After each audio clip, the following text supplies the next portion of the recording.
Welcome to Towle Talks. Today we talk about the user interface.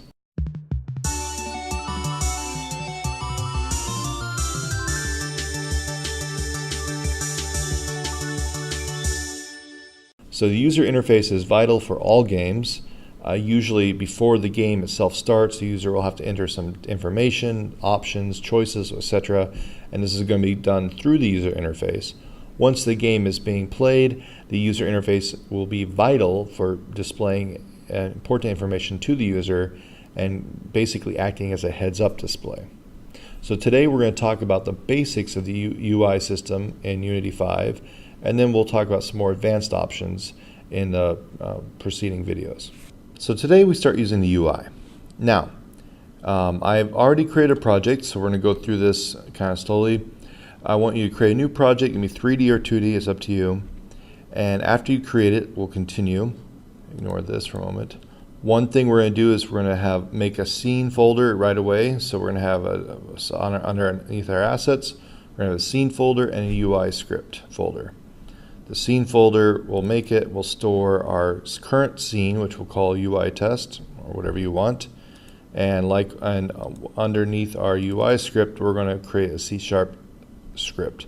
We'll come back to the script a little bit later. It's quite simple today. So the idea behind the UI is we want to be able to provide some sort of user interface for our player to interact with the game. This is incredibly useful for things such as menus, displaying information, pop-up options, etc.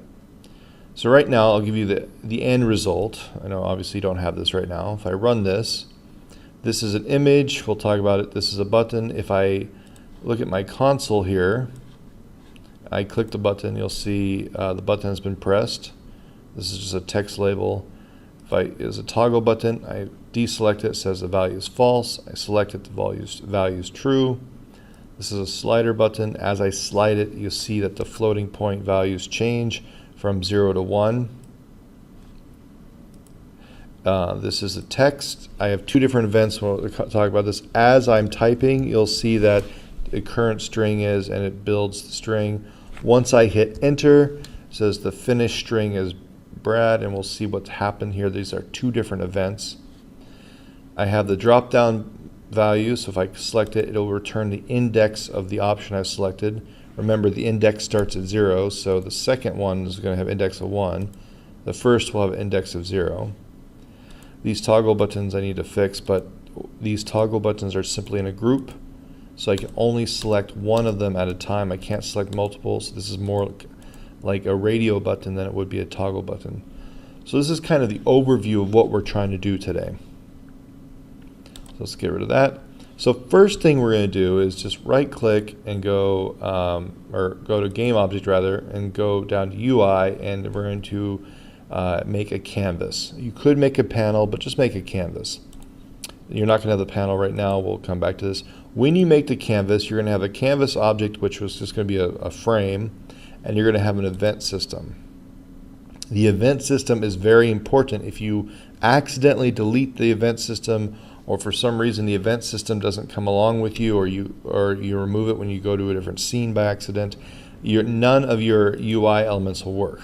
They'll still show up, but just there will be no interaction with your canvas or your UI elements. Also, the canvas has several different modes. Let me move this over here now. I select on the canvas. You'll see that I have screen space as overlay. That means it's just going to be overlaid on your screen. It's not going to be in the realm of your world or your game. It's just going to be like a heads-up display. We can select it to be pixel perfect if we want. Usually not necessary if our screen resolution is large enough. You can also throw it on the camera for a heads up. I forgot exactly what the difference, but I think it'll give you camera coordinates instead of the screen coordinates, if I remember correctly. And then world space is if I want this canvas to be move around on the world or follow an object, and we'll talk about this on the next video. We can keep this on screen space overlay though. So we're not going to really worry about anything else here. What we're then going to do is we're going to right click and add a child object, and we're going to go down to UI and add a panel. Now the panel will have a background by default. You'll have the panel. You'll see that underneath it for children you'll have a text, which should be, or no, this is, sorry, no, it's not true. So the panel, I apologize to get ahead of myself, you'll see you have the image and you can select a background for your image. This is very useful for a main menu. You could have some sort of main menu background, graphic, whatever. This would be your image. Also, I have a UI script here and a toggle group. We're going to come back to what these two things are doing. So just to show you now, here, this becomes important to understand the hierarchy of the project. So canvas is the parent, the grandparent, panel is the parent, and then all of our elements we're going to add are going to be child of the panel. And I will explain in a different movie why this is useful, but you want to get in a habit of doing this. So right click, we can go to UI elements, we can add a text, we can add image, and we can add a button and toggle and slider. So go ahead and just add those. You can space them out like I did, or you can just keep them wherever. They are game objects, so I can move them around just like I would normally move an arrow, or sorry, any other game object. So if I click on my text, you'll see that I can edit the text. I can change this, says this is a label. I can change it, and you can see it being changed in the editor itself. An image, again, this is like a picture, something I want to add. I can actually go and click on this image source, and these are the default images Unity gives you. So I just selected the drop-down arrow. That's why I have this little arrow on the screen. Obviously, you can select whatever image you want here. Now the button is going to just be the simple click me button, or just like a submit button. And what we're going to do is we're going to add it, and we're going to stick it onto the canvas. And we're going to come back to this in a moment, but we're going to actually make a, sorry, click on it. We're going to make a callback and call a method on our script. However, before I go there, notice that the button object has a child automatically, and that's text. So it can be a little bit confusing. A lot of these objects will be composite objects with children. And so if I want to change the text on the button, I have to go to the child text and set click me or something, or whatever I want to change it to. However, word of warning, the text, it is a separate object, so I can, by accident, move it off the object. The toggle will again give me values between 0 and 1. Or sorry, not toggle. The toggle is on and off. This again has even more objects behind it. It has a check mark, it has the background, it has a label. So the label is the only thing you probably want to change. I changed it to select me, but everything else you want to keep the same. The toggle itself will also have a callback, and we'll talk about this. The slider will give you a value between 0 and 1. It has quite a few children and grandchildren automatically. I again would not recommend touching this.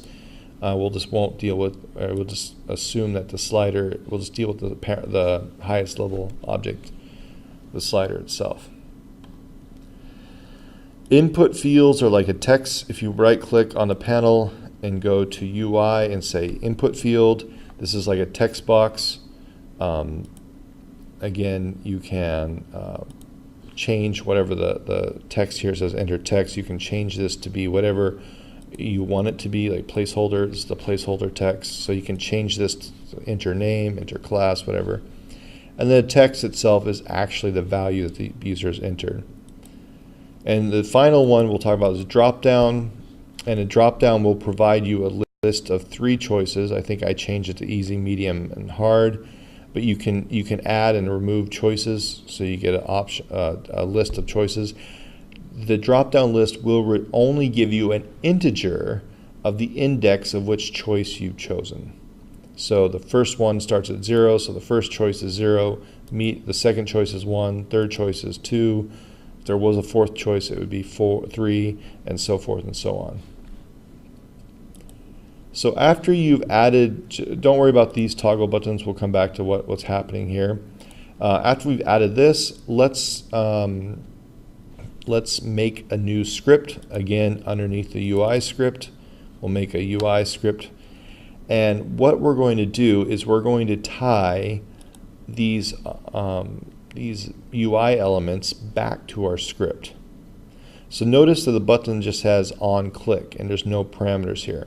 That means the button's going to take a function that has no values or no parameters given to it. It's just an event. So if I go and I go to my UI element, I can create, or my script, I can create a method called public void button hit with no parameters, and then I want to tie the button to this method. If I go back here and I click on the toggle button, I'm going to see that I have on value changed Boolean, so it's going to pass a Boolean in, and we'll talk about this. This is not, there's one extra little trick here we'll talk about, but it's a Boolean.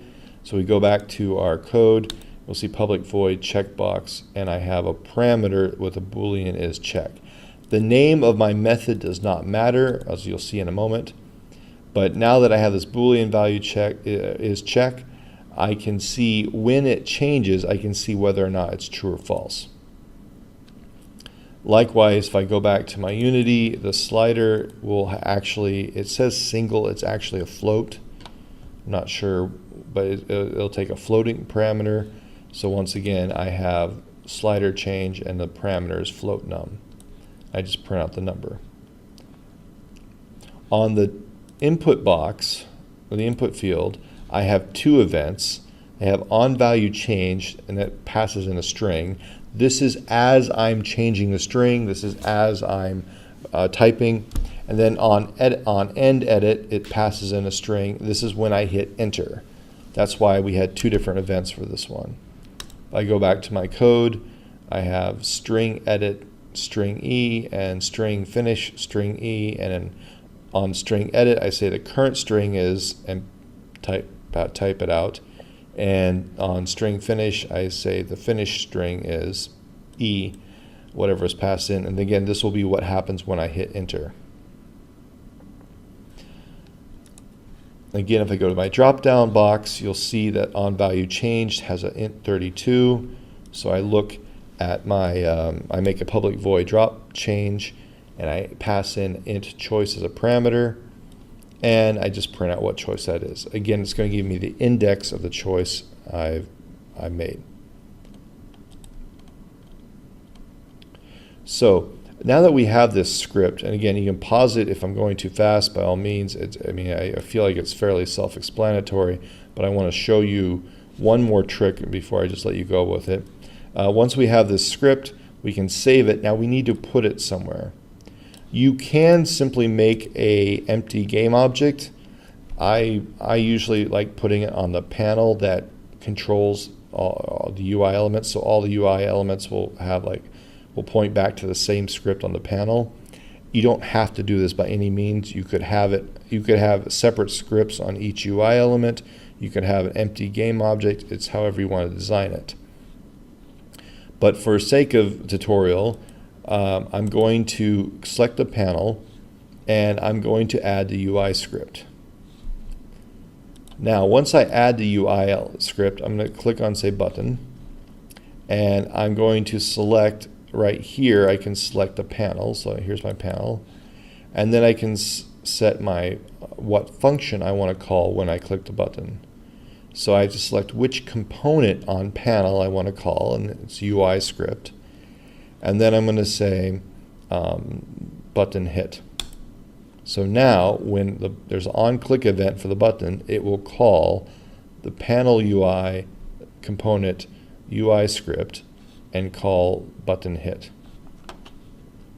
The toggle, now this is a trick, so watch out, this is tricky. The toggle, again, I'm going to select the panel UI button, and then on my drop-down menu, I'm going to select the UI script. But I don't want to select anything from the static parameter, because this is something I have to manually specify and pass in, and it will never change. I want whatever I've selected to be what gets sent in. So I have to go up to dynamic bool and look for what methods actually take a Boolean parameter. And here you'll see my checkbox method, which does in fact take a Boolean.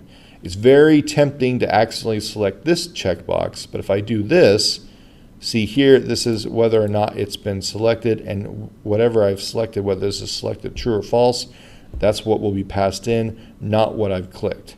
So if you see like a value here to add to specify your parameter, you've done something wrong. Again, you want to go up to dynamic bool and hit checkbox. Again, if I select my slider, same idea. I can drag the panel over here. Then I can go to UI script. And again, I want to go to dynamic float, not static parameters, but dynamic float. And you'll see slider change. And that's where I want to select that. And that's the method that will be called. And the floating point value of the slider will be passed in. On the input field, same thing. I drag the panel over. I go down and select UI script. I go to dynamic string for the on value change. So this is while it's happening. I'm going to have string edit. And on end edit, I'm going to again drag the panel over, go to UI script, and do string finish. Again, it's going to be the dynamic string, not the static parameter. And the drop down, I'm going to do the same thing. Drag the panel over, UI script, dynamic int, drop change, and that will pass in what the index of which choice I've chosen.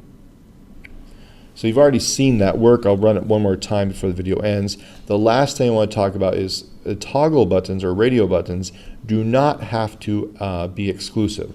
So by default, if I had a bunch of toggle buttons, I could select all of them or I could select none of them. But a lot of times we want to have what's called a radio button set where you have to select one. And one has to be selected. So I'm going to fix something real quick here. I will disable this. I will disable this. So now only one selected. I'm going to add 3 toggle buttons to my panel and only have one selected. If you ran it right now, you would be able to select all 3 or deselect all 3. So it's not working the way we want. We want this to be some sort of like a radio button set. The way you do this is you go up to panel. It doesn't have to be in panel, but you go up to some element, and I go add component, UI, and what we're going to add is a toggle group. This is not very intuitive on Unity's part, but I kind of see how they do it because you can add one toggle group per component, and you can identify the individual toggle groups by that component. So in this case, we're adding it to panel. So we're adding a toggle group. It's nothing we have to worry about. We can allow them all to be switched off if we want, but by default, that's not true. So one has to be selected. Now I go back to those 3 toggle buttons I made. And down here, right above the on value change, which I didn't bother with this one, I can see group. I select this, and all the components that have a toggle group will pop up. Obviously, only the panel has it, so I select the panel, and I repeat that for the other 2 buttons. Now, all 3 buttons will be in the same group, which means only one can be selected. So if I run this, if I select this, notice that this one disables, this one enables. I can only select one at a time, and I cannot unselect everything. If I go back to my console, I say click me. This is the button's hit, and the button's been pressed. If I select me, you'll see that the value is false, the value is true, so this is changing. Again, as I draw the slider, it goes from 0 all the way up to 1. As I type, a quick edit. It was a silly thing. I accidentally clicked read only. So this text I can only read from. I can't actually write to it if I run it this way. So as I write, you see it, nothing's happening. I type. If I unselect that, of course now I can type. So I must have accidentally clicked this when I was trying to show you the listeners for it. This is a way to not allow writing, but not disable it. I can also disable it by saying unchecking interactable. and when I select something else, this will gray it out. But if I don't want to have that grayed out effect, I can keep it interactable and just make it read-only. So that was what's happening there. And notice here, so I've disabled it, so now it works, I can type. If I stop it, it's still checked. So you have to remember, while I'm running it in game mode, anything I do over here is not going to be, the changes are not going to be kept. And this is for debugging purposes.